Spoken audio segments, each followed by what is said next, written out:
चलिए तो स्टार्ट करते हैं आज का क्लास। हमने अभी पांचवा चैप्टर को ख़त्म किया है। पांचवा चैप्टर का हमने एक क्वेश्चन पे बात किया और पांचवा चैप्टर को पूरी तरह से हमने ख़त्म कर लिया। तो आज से जो हमें स्टार्ट करना है वो 10वीं क्लास का एक सेकंड लेसन आज से स्टार्ट कर रहा हूँ, जिसका नाम है बहुपद। तो बहुपद से मैं बता दूँ कि बहुपद से भी 5-6 नंबर के क्वेश्चन पूछे जाते हैं बोर्ड एग्जाम में। लोग डेफिनेशन से स्टार्ट करते हैं कि बहुपद क्या होता है। सबसे पहले बहुपद का डेफिनेशन देखते हैं क्या होता है बहुपद। बहुपद एक ऐसा विजयी व्यंजक जिसमें दो या दो से अधिक पद हो, दो या दो से अधिक पद हो, अधिक पद हो, बहुपद कहलाती है। बहुपद कहलाती है। ओके तो सबसे पहले हमने बहुपद का डेफिनेशन आपके सामने रखा कि बहुपद क्या होता है, इसके बारे में समझते हैं। एक ऐसा विजयी व्यंजक, एक ऐसा विजयी व्यंजक जिसमें दो या दो से अधिक पद हो, जिसमें दो या दो से अधिक पद हो, ठीक है, वो क्या कहलाती है? बहुपद कहलाती है। देखो बहुपद होने के लिए कितने पद होना जरूरी है? सबसे पहले तो 2 पद होना जरूरी है, ठीक है, जिसमें 2 या 2 से अधिक पद हो, बहुपद कहलाती है। मैं आपको एग्जांपल दिखाता हूं कि बहुपद का मैं कुछ एग्जांपल ले रहा हूं, जैसे 2x + 3। अब ध्यान से देखो 2x + 3 पदों के पहले, सबसे पहले मैं इसके पद बताता हूं कि इसमें कितने पद है? 1 पद, और ये कितने पद है? 1 पद, यानी पदों की संख्या कितना है? 2 है, ठीक है। इसमें कितने टोटल पद है? 2 पद है। अच्छा यहाँ पर 2x² + 6। अब इसमें बताओ पदों की संख्या 2, तो पदों की संख्या 2 है तो ये क्या कहलाएगी? बहुपद कहलाएगी, बहुपद कहलाएगी। ओके अब बहुपद से मेन बातें मैं कहाँ से स्टार्ट कर सकता हूँ इसमें? अगर यहाँ पर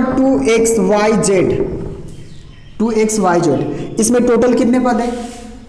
टोटल कितने पद है? आपको लग रहा होगा कि 1 2 3 4, इसमें तो 4 पद है, ठीक है। ये बहुपद नहीं है, ये बहुपद नहीं है। क्यों? क्योंकि इसमें पदों की संख्या कितना है? 1 है, पदों की संख्या 1 है। मैं बोला हूं कि अगर गुना में हो तो सिर्फ 1 पद गिनी जाती है, तो ये गुना में है। और पद कब चेंज होता है? कब हम बोलेंगे कि इसमें 2 पद है, जैसे यहाँ पर 1 पद, यहाँ पर 1 पद, तो कितने पद हुए? 2 पद हुए। तो यहाँ पर प्लस या माइनस एंट्री करें, प्लस या माइनस एंट्री करें तब वो पदों में गिने जाएंगे कि हाँ 2 पद हुआ। लेकिन अगर बीच में प्लस माइनस नहीं हो, सब ना मल्टीप्लाई में हो, तो हम कहेंगे कि वो बहुपद सिर्फ 1 मानी जाएगी, सिर्फ 1 पद मानी जाएगी, 2 पद नहीं मानी जाएगी। ओके तो अभी ये माइनस में भी हो सकता है, जैसे 5x² - 3, देख लो 2 पद है, 1 पद यहाँ 1 पद यहाँ, यानी पदों की संख्या कितना है इसका? टोटल पदों की संख्या 2 है, तो ये हमारा क्या कहलाएगा? बहुपद कहलाएगा। अब बहुपद की कुछ मुख्य बातों पे मैं चर्चा करता हूँ, ठीक है। नोट याद रखना कभी, ठीक है, देखो याद रखना, ये डेफिनेशन सब नोट करना और आप ध्यान से समझना कि कभी भी बहुपद का घात ऋणात्मक नहीं हो सकता। ऋणात्मक हो गया और अगर घात ऋणात्मक हो गया तो समझ लो कि वो बहुपद नहीं होगा। कभी भी बहुपद का घात ऋणात्मक नहीं होगा। मेरा कहने का मतलब क्या है? जैसे यहाँ पर 2x² - x का पावर कितना है? -2 है, ये हमारा बहुपद नहीं है, ये बहुपद नहीं है। क्यों? क्योंकि कभी भी बहुपद की घात ऋणात्मक नहीं लिखी जाती। ये कभी भी बहुपद की घात ऋणात्मक नहीं हो सकता, ये हमने तो लिखकर दिखा दिया। एक बात और मैं लिख रहा हूँ कि जो बहुपद नहीं होगा, एक बात और मैं बता रहा हूँ जो बहुपद नहीं होगा। x + 2 ये भी हमारा बहुपद नहीं है। क्यों? क्योंकि देखो पद में होना तो ये है, क्योंकि अगर यहाँ पर देख रहे तो 2 पद है, यहाँ पर पदों की संख्या 2 है, लेकिन ये भी हमारा बहुपद नहीं है। क्यों? क्योंकि यहाँ पर रूट में x जो है वो रूट में है, यानी ऐसे कंडीशन में भी हम बोलेंगे कि ये बहुपद नहीं है। अच्छा बहुपद नहीं होने का मैं बता रहा हूँ कि कौन कौन बहुपद नहीं होंगे। सबसे पहले तो घात माइनस में होगा, बहुपद नहीं होगा। दूसरा चीज क्या? अगर रूट में भी है तो बहुपद नहीं होगा। अगर बटा में ऐसा लिखा हुआ है x² + 5x + 3, क्या ये बहुपद है? ये भी बहुपद नहीं है, ये भी बहुपद नहीं है। क्यों? क्योंकि ये क्या है? बटा में है, यानी बटा में है, इसलिए बहुपद नहीं है। तो हमने अभी तक में क्या क्या समझा कि एक ऐसा विजयी व्यंजक जिसमें 2 या 2 से अधिक पद हो, बहुपद कहलाती है। जैसे 2x + 3 लिखा, 2x² + 6 लिखा, और एग्जाम्पल लिख सकता हूँ, ठीक है ना, 10x² - 5x + 2। देखो 2 या 2 से अधिक पद हो, इसमें 3 पद है, फिर भी ये बहुपद है, ठीक है। चर क्या है? चर अचर। देखो एक लाइन में खत्म कर रहा हूं। चर जो अल्फाबेट से स्टार्ट होता है ना, जैसे ए बी सी, ठीक है, एक्स वाई जेड, ये सभी क्या है? चर है। ये सभी क्या है? चर है। और अचर में क्या? 1 2 3 4 5, ये सभी क्या है? अचर पद है। मतलब ये चर पद है, ये हमारा कौन सा पद है? अचर पद है। इसको हम बोलेंगे चर और इसको क्या बोलेंगे? अचर।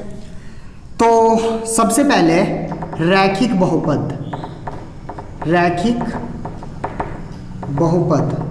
देखो रैखिक बहुपद क्या होता है? सिर्फ एक हो, जिस बहुपद की घात सिर्फ एक हो क्या कहलाएगी? रैखिक बहुपद कहलाएगी। एग्जाम्पल दिखाता हूं, जैसे 2x प्लस 5, 2x प्लस 5 को मैं ले रहा हूं, इसमें ज्यादा से ज्यादा कितने घात है? एक घात है, ठीक है ना। चर में हम घात देखते हैं तो कितने हैं? एक है, यानी ये हमारा रैखिक बहुपद है। अच्छा, ये रैखिक बहुपद है। ओके, एक और एग्जांपल लेता हूं, जैसे 10x प्लस 6, ये क्या ये रैखिक बहुपद है? क्या ये रैखिक बहुपद है? तो मैं बोलूंगा कि ये भी रैखिक बहुपद है, क्योंकि इसमें क्या है? सिर्फ कितना हो? एक बहुपद हो, ठीक है। जिस बहुपद की घात सिर्फ एक हो क्या कहलाती है? रैखिक बहुपद कहलाती है। इसमें घातों की संख्या क्या है? एक है, यानी कौन सा बहुपद कहलाएगी? रैखिक बहुपद। हमने क्या कहा? हमने ये कहा कि जिस बहुपद की घात दो हो द्विघात बहुपद कहलाती है। जिस बहुपद की घात, ठीक है, ज्यादा से ज्यादा कितना हो? दो हो, क्या कहलाएगी? द्विघात बहुपद कहलाएगी। अच्छा, तो मैं इसका एग्जाम्पल क्या लिख सकता हूँ? मैं इसका ये लिख सकता हूँ, जैसे मैं इसका एक एग्जाम्पल ले रहा हूँ, वाई स्क्वायर माइनस 2, ये एक एग्जाम्पल हो गया। और मैं एग्जाम्पल ले सकता हूँ 2x स्क्वायर प्लस 5, और एग्जाम्पल ले सकता हूँ 10x स्क्वायर प्लस 20। अब ध्यान से देखो, द्विघात बहुपद होने के लिए क्या शर्त है? द्विघात बहुपद होने के लिए शर्त है कि जिस बहुपद की घात कितना हो? दो हो। जिस बहुपद की घात कितना हो? दो हो, उसे हम क्या कहेंगे? द्विघात बहुपद कहेंगे। तो सबसे पहले यहां पर देखो, इसका y का पावर कितना? 2, y का पावर 2, यानी इसमें घातों की संख्या कितना है? इसमें घातों की संख्या 2 है। इसमें घातों की संख्या क्या है? इसमें भी घातों की संख्या कितना है? 2 है। और इसमें भी घातों की संख्या कितना है? 2 है। यानी इसे हम कहेंगे कौन सा बहुपद? इसे कहेंगे द्विघात बहुपद। यानी ज्यादा से ज्यादा कितना होना चाहिए? 2 होना चाहिए, तब हम उसे क्या कहेंगे? द्विघात बहुपद कहेंगे। एक आता है त्रिघाती बहुपद, ज्यादा नहीं लूंगा, ठीक है। त्रिघात बहुपद, त्रिघात बहुपद कहते हैं, ठीक है। मैंने क्या कहा? जिस बहुपद की घात 3 हो, जिस बहुपद की घात 3 हो उसे हम क्या कहेंगे? त्रिघात बहुपद कहेंगे। मैं एक एग्जांपल के द्वारा आपको समझाता हूं, जैसे 5x क्यूब प्लस 2, ठीक है, 2x प्लस 5, ओके, ऐसे भी लिख सकते हैं इसको। तो 5x cube plus 2x plus 5, ध्यान से देखना, इसमें ज्यादा से ज्यादा कितना है? 3 घात है। अच्छा, यहां पर x का x स्क्वायर भी होगा ना, तो ऐसा नहीं है कि ये द्विघाती हो जाएगा, ये त्रिघाती ही रहेगा, क्योंकि पावर जो सबसे ज्यादा होता है हम उसे उठाते हैं। तो इसमें ज्यादा से ज्यादा कितना पावर है? 5x क्यूब, यानी पावरों की संख्या 3 है। अच्छा, 2 वाला को गिनना है? 2 वाला को नहीं गिनना है, ठीक है। मतलब हम ये देखेंगे कि इस बहुपद में ज्यादा से ज्यादा कितने घात है, तो हमें पता चला कि ज्यादा से ज्यादा कितने घात है? 3 घात है। मतलब सबसे बड़ी घात, सबसे बड़ी घात। मैं एक लाइन में अगर मैं कहना चाहूं तो मैं ये कहना चाहूंगा कि इस बहुपद के अंदर जो सबसे बड़ा घात होगा ना, उसी को चुना जाता है। तो सबसे बड़ा घात कौन है? हमारा x का पावर 3 है, तो सबसे बड़ा घात हमारा ये है, यानी इसी को हम क्या कहेंगे? त्रिघाती बहुपद कहेंगे। और इसी तरह से 4 घात वाले बहुपद आ सकते हैं, 5 वाले आ सकते हैं, तो यहाँ पर जरूरत नहीं पड़ेगा। आपको सिर्फ क्या क्या जरूरत पड़ेगा? रैखिक बहुपद, द्विघात बहुपद और त्रिघात बहुपद। इसको एक बार आराम से नोट कर लेना एग्जाम्पल के साथ। बात करते हैं बहुपद की शून्यक, ठीक है। अगला जो टॉपिक है हमारा, बहुपद की शून्यक। ये बहुपद की शून्यक क्या होता है, इसके बारे में हम समझते हैं। 9th क्लास में भी समझा है, यहाँ पर भी समझ लेते हैं। बहुपद की शून्यक क्या? देखो, मैंने एक बहुपद लिखा है, px इज इक्वल टू क्या लिखा है? x square minus 3x minus 4, ठीक है। हमने लिखा है x स्क्वायर माइनस 3x और माइनस क्या लिखा? 4 लिखा। तो बहुपद की शून्यक, बहुपद की शून्यक, शून्यक का मतलब कि मैं यहां पर x का कौन सा वैल्यू रखूं, कौन सा वैल्यू रखूं जो इन सारे पार्ट को ना 0 बना दे, वही होगा बहुपद की शून्यक, ठीक है। x बराबर -1 रखने पर, ठीक है, x बराबर -1 रखने पर। तो अगर मैं x बराबर -1 रखूं, जैसे यहाँ पर x है ना, तो x की जगह पर -1 रख रहा हूँ, तो क्या होगा, -1 का स्क्वायर -3 इंटू -1 और -4, तो -1 का स्क्वायर 1 और यहाँ पर हो जाएगा +3 और -4, यानी ये कितना हो जाएगा हमारा 4 - 4, यानी आंसर क्या मिल गया 0। कहेंगे कि इस बहुपद का ये जो आपके सामने लिखा हो, इस बहुपद का -1 शून्यक है। इस बहुपद का -1 क्या है, शून्यक है, क्योंकि जब मैं -1 हमने इसमें रखा तो हमें आंसर क्या दे गया, 0 दे गया।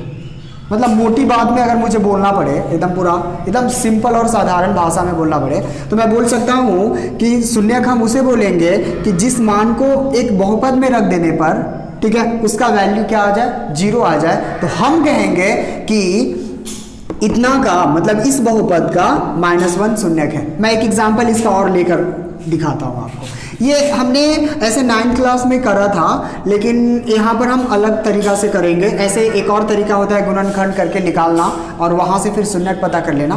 तो मैं ऐसे डायरेक्ट इसमें मान लेते हैं कि x का वैल्यू मैं 4 रख दूँ और मैं ये चेक करूँगा कि इसमें 0 आ रहा है या नहीं आ रहा है। तो 4 का स्क्वायर होगा -3 गुना 4 और माइनस कितना 4, तो 4 चौका 16, 4 तिया 12 और यहाँ पर -4 यानी 16 और यहाँ पर भी क्या हो जाएगा 16। यानी हम कह सकते हैं कि 4 भी इस बहुपद का शून्यक है। क्यों? क्योंकि आंसर क्या मिला हमें, 0 मिला। तो मैं कह सकता हूं कि अतः -1 और ठीक है 4 बहुपद क्या चीज, x² -3x -4 का शून्यक है। मैं ऐसे बोल सकता हूं, क्या बोल सकता हूं कि -1 और क्या 4 बहुपद इतना का शून्यक है। आपके मन में एक सवाल उठ सकता है, ये सवाल आ सकता है कि सर आप जो -1 रख रहे हो या +4 रख रहे हो, आप इसके अलावा भी तो कोई संख्या रख के चेक कर सकते थे ना। तो अगर मैं इसके अलावा कोई संख्या रखता, ठीक है, इसके अलावा कोई संख्या रखता, इसकी कोई गारंटी नहीं है कि आंसर 0 आता या नहीं आता। तो हमने 4 रखा और -1 रखा, आंसर हमें क्या मिला, 0 मिला। और अगर 0 नहीं मिलता तो एक सवाल होगा, 0 नहीं मिलता तो डायरेक्ट बोलेंगे कि इस बहुपद का, ठीक है, अगर मान लो कि मैं ऐसे 3 ही रख रहा हूँ, जस्ट इमेजिन करो यहाँ पर मैं 3 रख रहा हूँ, तो क्या हो जाएगा 3 का स्क्वायर, देखो ना x की जगह पर 3 रख रहे हो आप, यानी 3 × 3 -4 यानी 3 तिहाई 9 और 3 तिहाई 9 -4, आंसर कितना मिला -4। कहेंगे कि इस बहुपद का जो 3 है वह शून्यक नहीं है। इस बहुपद का 3 क्या है, शून्यक नहीं है। तो ये था शून्य। आप एक बार इसे नोट कर लो, क्योंकि शून्यक आपको समझना ही था। आप इसे नोट कर लो, फिर करेंगे इसका आगे। चलिए स्टार्ट करते एक्सरसाइज 2.1 का क्वेश्चन नंबर फर्स्ट देखते हैं। फर्स्ट बोल रहा है कि किसी बहुपद px के लिए y = px का ग्राफ नीचे आकृति 2.10 में दिया गया है। प्रत्येक स्थिति में px के शून्यकों की संख्या ज्ञात करें। शून्यकों की संख्या ज्ञात करना है आपको। तो पहला क्वेश्चन उन्होंने क्या कहा है, पहला क्वेश्चन ये कहा है, ध्यान से देखिएगा, px की शून्यकों की संख्या हमें ज्ञात करना है। px की शून्यकों की संख्या, इसका वैल्यू दिया उन्होंने x, इसका क्या दिया, अच्छा ये क्या होता है, x अक्ष होता है, ठीक है, ये x होता है, ये क्या होता है x डैश, और ये क्या होता है y डैश। ओके, यहाँ पे मूल बिंदु बोलते हैं इसको, और ये 0। तो हमें क्या लिखना है, px की शून्यकों की संख्या, ये इसको यहाँ पर प्रतिच्छेद कर रहा है, ठीक है, यहाँ पर प्रतिच्छेद कर रहा है। ये क्वेश्चन दिया हुआ है, ये आपके पास क्वेश्चन है। उन्होंने कहा है कि px की शून्यकों की संख्या ज्ञात करो, px की शून्यकों की संख्या। तो px की शून्यकों की संख्या मैं कैसे निकाल सकता हूं, ध्यान से देखना। इस भी बिंदु पर प्रतिच्छेद नहीं करती है। हमने कहा कि शून्यकों की संख्या 0 है। शून्यकों की संख्या क्या है, 0, क्योंकि ग्राफ x अक्ष को एक भी बिंदु पर प्रतिच्छेद नहीं करती है। अगर ये मान लेते हैं, मैं इसका क्वेश्चन नंबर सेकंड में देख रहा हूँ, क्वेश्चन नंबर सेकंड में क्या बोला उन्होंने,